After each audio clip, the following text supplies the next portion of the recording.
पाली से मनुष्य को जीवन में संयम और मौन रखना चाहिए।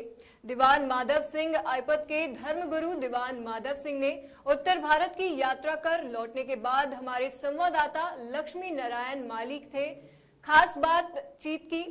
कहा कि व्यक्ति को हमेशा व्यस्त रहना चाहिए ताकि वह स्वस्थ रह सके। साथ ही अपने जीवन में संयम बरतने की आवश्यकता है तथा आवश्यकता होने पर ही बोले। अधिकांश समय मौन धारण करना चाहिए।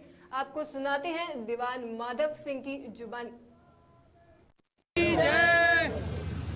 जय बोलिए आई माता की, जय बोलिए दीवान माधव सिंह जी की, जय बोलिए बिलौदा धाम की, जय बोलिए आई माता की, जय बोलिए जगमगाती ज्योत की।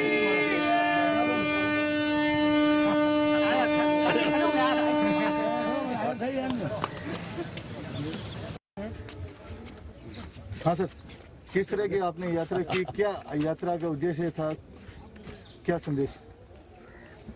संदेश तो ये है, ऐसी कोई उम्र नहीं होती जब आदमी सीखना बंद कर दे। जब तक प्राण है आदमी कुछ नया सीखेगा तो उसको दूसरों को भी सिखाने का मौका मिलेगा, अपने को भी सुधारने का मौका मिलेगा। हम बेसिकली वहाँ कुछ तो कुछ सीखने गए थे, मैं और बाप जी और सब लोग जो साथ गए थे, कि भाई एक गायत्री परिवार है वो अपना आपका कार्यक्रम किस तरह से कर रहा है और ख़ास करके किस तरह से अपने साथ लोगों को जोड़ रहा है। ख़ास करके जो बूढ़े हैं जिन्होंने अपना सारा काम बच्चों को सौंप दिया और पति पत्नी दोनों आके वहाँ सेवा में लग जाते हैं। बाकी तो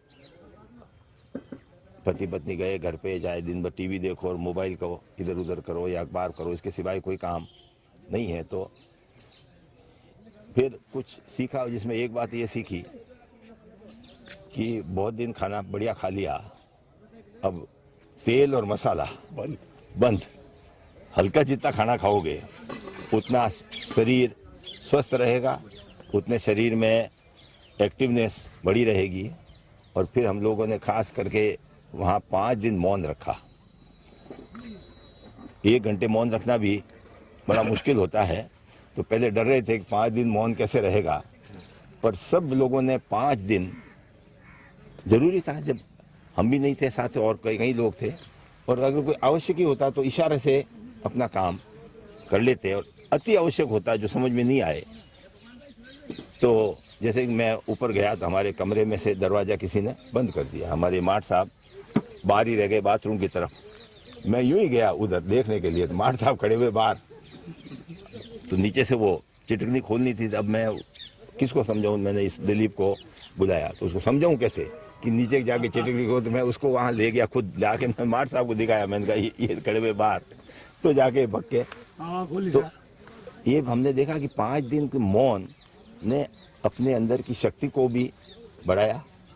अच्छे विचार आए, बुरे विचार जो कोशिश करते हैं आने की, वो थोड़ी थोड़ी देर में जब आप कह ही नहीं पाओ कि कौन कैसा है कौन कैसा है, तो अपने आप वो विचार समाप्त हो जाते हैं। तो मेरे तो बेसिकली 2 बातें समझ में आई कि यथासंभव अति आवश्यक हो तो बोलो तो भला बोलो, कोई खोटा है तो उसका कर्म जाने, अपने को क्यों बोल के उसको